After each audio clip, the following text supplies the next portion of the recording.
Welcome दोस्तों, आज हम लोग बिहार बोर्ड के 10वीं क्लास के ज्योग्राफी के इकाई 1 का पार्ट घ खनिज संसाधन को पढ़ेंगे। इसके महत्वपूर्ण टॉपिक को पढ़ेंगे। इसके पहले जो भी चैप्टर है सभी चैप्टर का वीडियो अपलोड कर दिया गया है। खनिज संसाधन का पार्ट 1 पढ़ेंगे, फिर पार्ट 2 जल्द ही अपलोड किया जाएगा। सबसे पहले हम जान लेते हैं खनिज किसे कहते हैं। तो पृथ्वी की परत में विद्यमान धातु युक्त ठोस पदार्थ को खनिज कहते हैं। ऐसे पदार्थ जिसमें धातु हो, जैसे सोना, चांदी, कैल्शियम, सोडियम, पोटेशियम, लोहा, यह सब हो वही खनिज कहलाते हैं। यानी जिस भी पदार्थ में धातु होगा थोड़ा या बहुत वह खनिज कहलाएगा। जैसे सोडियम क्लोराइड में सोडियम धातु है, कैल्शियम कार्बोनेट में कैल्शियम धातु है, जिंक सल्फाइड में जिंक धातु है, अतः यह खनिज कहलाएगा। और खनिज से ही हम धातु प्राप्त करते हैं। चूंकि ओरिजिनल मात्रा में हमें धातु नहीं मिलता है, जैसे लोहा हमें ओरिजिनल मात्रा में नहीं मिलता है, या हमें तांबा ओरिजिनल मात्रा में नहीं मिलता है, या एल्यूमिनियम ओरिजिनल मात्रा में नहीं मिलता है। यह सभी खनिज के रूप में पाए जाते हैं और इसे उद्योगों में लाकर उसको शुद्ध करके उसे लोहा बनाया जाता है, या कैल्शियम बनाया जाता है, या जिंक निकाला जाता है, या सोडियम निकाला जाता है। यह सभी अयस्क के रूप में विद्यमान होते हैं, यानी खनिज के रूप में विद्यमान होते हैं। खनिज संसाधन आधुनिक सभ्यता एवं संस्कृति के आधार स्तंभ है। भारत में लगभग 100 से अधिक खनिज मिलते हैं। भारत में अभी तक 100 से अधिक खनिज मिलते हैं। खनिज के प्रकार कितने होते हैं? तो खनिज दो प्रकार के होते हैं। एक होता है धात्विक खनिज और एक होता है अधात्विक खनिज।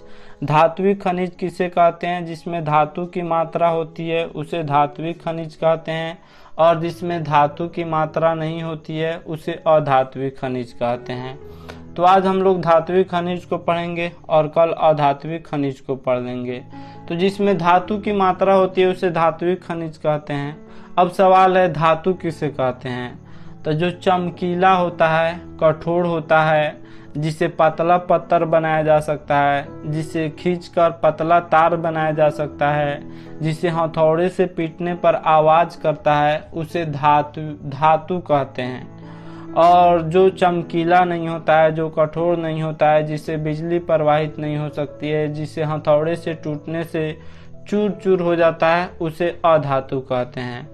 तो खनिज से ही हम धातु प्राप्त करते हैं। तो खनिज दो प्रकार के होते हैं, याद रखिएगा, धात्विक खनिज और अधात्विक खनिज। ऑब्जेक्टिव में यह भी पूछता है कि धात्विक खनिज कितने प्रकार के होते हैं? तो दो प्रकार के होते हैं। एक होता है लौह युक्त खनिज और एक होता है अलौह युक्त खनिज। लौह युक्त खनिज किसे कहते हैं? जिसमें लोहे की मात्रा होती है उसे लौह युक्त खनिज कहते हैं। जिसमें लोहे की मात्रा नहीं होती है उसे अलौह युक्त खनिज कहते हैं। तो खनिज जो होते हैं वह जिसमें धातु होता है उसे धात्विक खनिज कहते हैं। जैसे लौह, अयस्क, तांबा, निकल, मैग्नीज, यह सभी धात्विक खनिज है। और धात्विक खनिज दो प्रकार के होते हैं। एक होता है लौह युक्त खनिज और दूसरा होता है अलौह युक्त खनिज। जिस धात्विक खनिज में लोहे का अंश यानी लोहे की मात्रा अधिक पाया जाता है उसे लौह युक्त खनिज कहते हैं। जैसे अयस्क, मैग्नीज, निकल, टंगस्टन, यह सभी लौह युक्त खनिज है। अलौह युक्त खनिज किसे कहते हैं? जिन खनिजों में लोहे का अंश बिल्कुल जीरो होता है, न के बराबर होता है या नहीं होता है, जिसमें थोड़ा सा लोहा होता है या फिर लोहा ना के बराबर होता है, उसे अलौह युक्त खनिज कहते हैं। जैसे सोना में लोहा नहीं होता है, चांदी, सीसा, बॉक्साइट, टीन, तांबा, यह सभी अलौह युक्त खनिज है। अधात्विक खनिज किसे कहते हैं? तो जिन खनिजों में धातु नहीं होते हैं उसे अधात्विक खनिज कहते हैं। जैसे चूना पत्थर में धातु नहीं होता है, डोलोमाइट या अभ्रक, जिप्सम। अभ्रक से बिजली के उपकरण बनाए जाते हैं। उसके बाद जिप्सम से प्लास्टर ऑफ पेरिस बनाया जाता है। तो इन सभी में धातु नहीं होता है, इसलिए यह अधात्विक खनिज कहलाते हैं। अधात्विक खनिज भी दो प्रकार के होते हैं। एक होता है कार्बनिक खनिज और एक होता है अकार्बनिक खनिज। तो जिसमें जीवाश्म होते हैं, यानी जीवों के जो है अस्म होते हैं, जीवों के जिसमें अंश होते हैं वही जीवाश्म कहलाते हैं। जैसे कोयला है, क्या है, जीवाश्म है। क्योंकि कोयला किससे बना है, पेड़ से बना है। साइंस में आप लोग को पढ़ाए थे कोयले के निर्माण की कहानी। हजारों वर्षों तक पेड़ पौधे जो थे वह पृथ्वी के नीचे दब गए, जिसके कारण कोयले का निर्माण हुआ। उसके बाद छोटे छोटे जीव जो थे वह चट्टानों के नीचे दब गए, जिसे पेट्रोलियम यानी पेट्रोल डीजल गैस का निर्माण हुआ। वह छोटे छोटे जीवों के कारण हुआ। जो समुद्री जीव थे वह दब के चट्टानों में दब गए, जिसके कारण वह तेल के रूप में, पेट्रोलियम के रूप में परिवर्तित हो गए। तो ये पृथ्वी में दबे प्राणियों पादप जीवों के परिवर्तित होने से बनते हैं, जैसे कोयला, पेट्रोलियम, यह सभी कार्बनिक खनिज हैं। अकार्बनिक खनिज किसे कहते हैं, तो जिसमें जीवाश्म नहीं होते हैं, जैसे अभ्रक। अभ्रक अकार्बनिक खनिज है। अभ्रक का इस्तेमाल बिजली के उपकरण बनाने में किए जाते हैं। नेक्स्ट है धात्विक एवं अधात्विक खनिज में क्या अंतर है।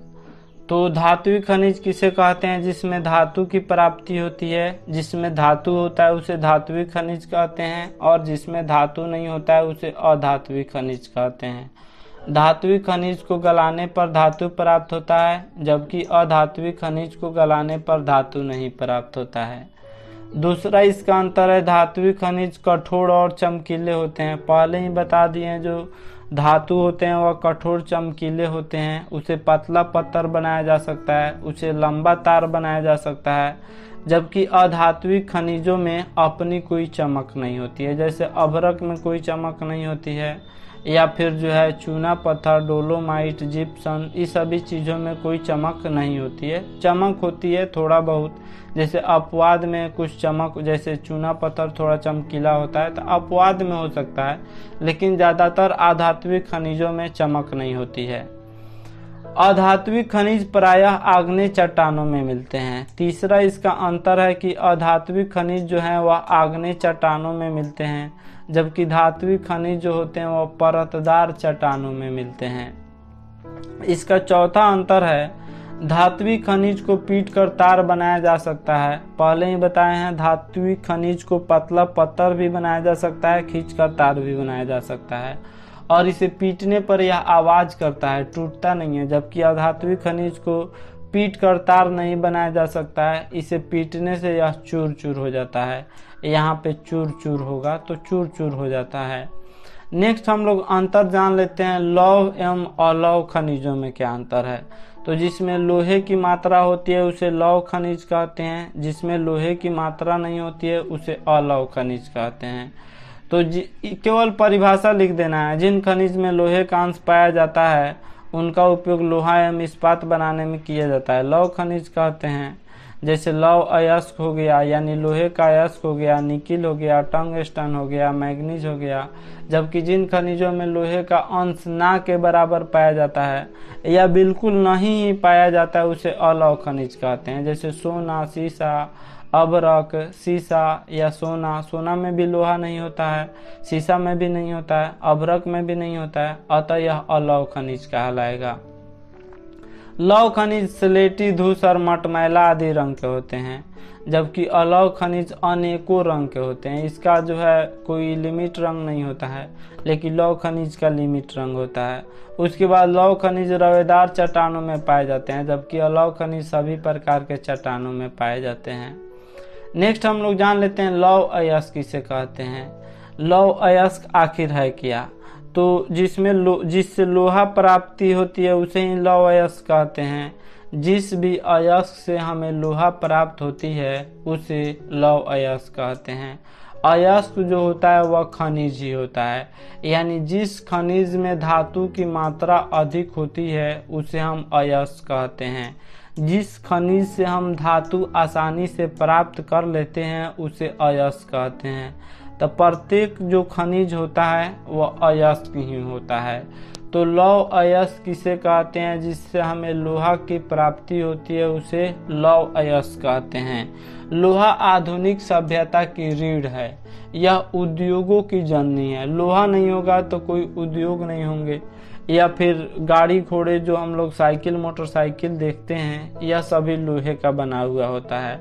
या जो घर होते हैं सब में लोहे का इस्तेमाल होता है। लोहे का इस्तेमाल इस्पात बनाने में किया जाता है। लोहा खान से शुद्ध रूप में नहीं मिलता है, बल्कि लौह अयस्क के रूप में निकलता है।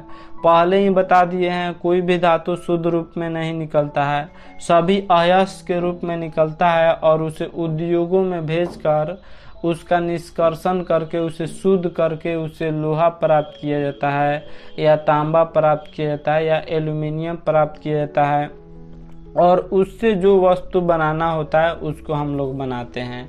शुद्ध लोहे की मात्रा के आधार पर भारत में पाए जाने लौह अयस्क 3 प्रकार के होते हैं। तो ऑब्जेक्टिव में हमेशा सवाल पूछा जाता है लौह अयस्क कितने प्रकार के होते हैं। याद रखिएगा, लौह अयस्क 3 प्रकार के होते हैं, हेमेटाइट, मैग्नेटाइट और लिमोनाइट। सबसे अच्छा लौह अयस्क कौन होता है? तो हेमेटाइट होता है। सबसे अधिक लोहे की मात्रा किस अयस्क में होती है? तो हेमेटाइट में होती है। उसके बाद मैग्नेटाइट, लिमोनाइट, यह थोड़ा लो क्वालिटी के अयस्क होते हैं, लेकिन सबसे अच्छा अयस्क जो है वह हेमेटाइट होता है। तो ऑब्जेक्टिव में यह भी सवाल पूछता है कि सबसे अच्छा अयस्क कौन होता है? तो हेमेटाइट सबसे अच्छा अयस्क होता है। यह भी पूछा जाता है सबसे अधिक लोहे की मात्रा किस अयस्क में होती है? तो हेमेटाइट अयस्क में होती है। भारत में पूरे विश्व के लौह भंडार का 1/4 भाग संकलित है। पूरी दुनिया में जितना लोहा है उसका 4 हिस्से में से 1 हिस्सा यानी 1/4 हिस्सा लोहा भारत में है। भारत में लौह अयस्क प्रायः सभी राज्यों में पाया जाता है। जो लोहा होता है वह सभी राज्यों में पाया जाता है, लेकिन 96% लोहा जो होता है लौह अयस्क होता है वह कर्नाटक, छत्तीसगढ़, उड़ीसा, गोवा, झारखंड आदि राज्यों में पाया जाता है। सबसे ज्यादा लौह अयस्क का उत्पादन इन्हीं 5 राज्यों में किया जाता है, यानी 96%। कुल देश का 96% ही लोहा इन 5 राज्यों में पाया जाता है और बाकी 4% लोहा जो है वह विभिन्न राज्यों में पाया जाता है। नेक्स्ट है मैग्नीज अयस्क। तो मैग्नीज के उत्पादन में भारत का स्थान विश्व में रूस और दक्षिण अफ्रीका के बाद तीसरा है। मैग्नीज उत्पादन में भारत विश्व में तीसरा स्थान पर है। पहला स्थान पे रूस है, दूसरा स्थान पे दक्षिण अफ्रीका है मैग्नीज अयस्क के उत्पादन में। मैग्नीज का उपयोग हम लोग कहाँ करते हैं? तो सूखे हुए बैटरियों के निर्माण, फोटोग्राफी, चमड़ा एवं माचिस उद्योग में करते हैं। सूखे हुए बैटरियों का इस्तेमाल जैसे मोटरसाइकिल में किया जाता है, या फिर जो है बस ट्रक में जो बैटरी लगाया जाता है वह शुष्क ही बैटरी होता है। तो मैग्नीज का उपयोग शुष्क बैटरी यानी सूखे हुए बैटरियों में करते हैं, फोटोग्राफी में किया जाता है, चमड़ा और माचिस उद्योग में, हम दिया सलाई उद्योग में इसका उपयोग करते हैं। साथ ही इसका उपयोग पेंट और कीटनाशक दवाओं बनाने में किया जाता है, यानी छोटे छोटे कीड़े मकोड़ों को नाश करने में मैग्नीज का उपयोग किया जाता है। पेंट बनाने में इसका उपयोग किया जाता है। भारत में कुल उत्पादन का 85% मैग्नीज का उत्पादन मिश्र धातु में करते हैं, यानी कुल उत्पादन जितना होता है उसका 85% मैग्नीज का उपयोग मिश्र धातु बनाने में करते हैं। मिश्र धातु किसे कहते हैं? तो कई धातु को मिलाकर मिश्र धातु बनाया जाता है। जैसे पीतल क्या है? मिश्र धातु है। पीतल तांबा और जिंक का मिश्र धातु है। तो 85% मैग्नीज का उत्पादन मिश्र धातु बनाने में किया जाता है।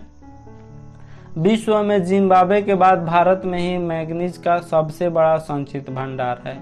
पूरे विश्व में सबसे अधिक मैग्नीज जो है वह जिम्बाब्वे देश में है। जिम्बाब्वे की राजधानी हरारे है। तो भारत में मैग्नीज का संचित भंडार जिम्बाब्वे के बाद है, लेकिन भारत उत्पादन कम करता है। और उत्पादन के मामले में रूस, यानी उत्पादन का मतलब जो जैसे अगर किसी के पास 20 बीघा जमीन हो और वह 1 कुंटल भी गेहूं नहीं उपजा रहा हो, और किसी के पास 10 कट्ठा जमीन हो और वह 1 कुंटल गेहूं उपजा रहा है, तो उत्पादन के मामले में कौन ज्यादा हुआ? तो उत्पादन के मामले में 10 कट्ठा वाला जमीन ज्यादा हुआ, लेकिन 20 बीघा जिसके पास जमीन है वह व्यर्थ ही है। उसी तरह मैग्नीज सबसे ज्यादा किसके पास है? जिम्बाब्वे के पास है, लेकिन वह उसका उत्पादन नहीं करता है। जिस तरह किसी के पास जमीन ज्यादा हो लेकिन उत्पादन नहीं करे तो वह जमीन क्या है? व्यर्थ ही है। भविष्य में उसका उपयोग कर सकता है, उत्पादन को बढ़ा सकता है। उसी तरह भविष्य में जिम्बाब्वे उत्पादन को बढ़ा सकता है, भारत भी बढ़ा सकता है। तो भारत में भी मैग्नीज का भंडार बहुत अधिक है, लेकिन उसका यह उत्पादन नहीं कर पाता है।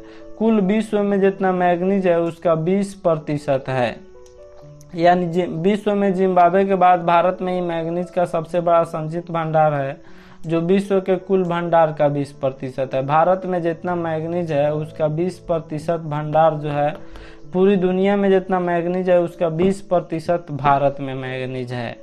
तो ये था खनिज संसाधन का पार्ट 1। आशा करता हूँ यह वीडियो आप सब किसी को काफ़ी पसंद आया होगा। हमारे चैनल के साथ बने रहिए और इस वीडियो को अधिक से अधिक शेयर कीजिए। Thanks for watching my video.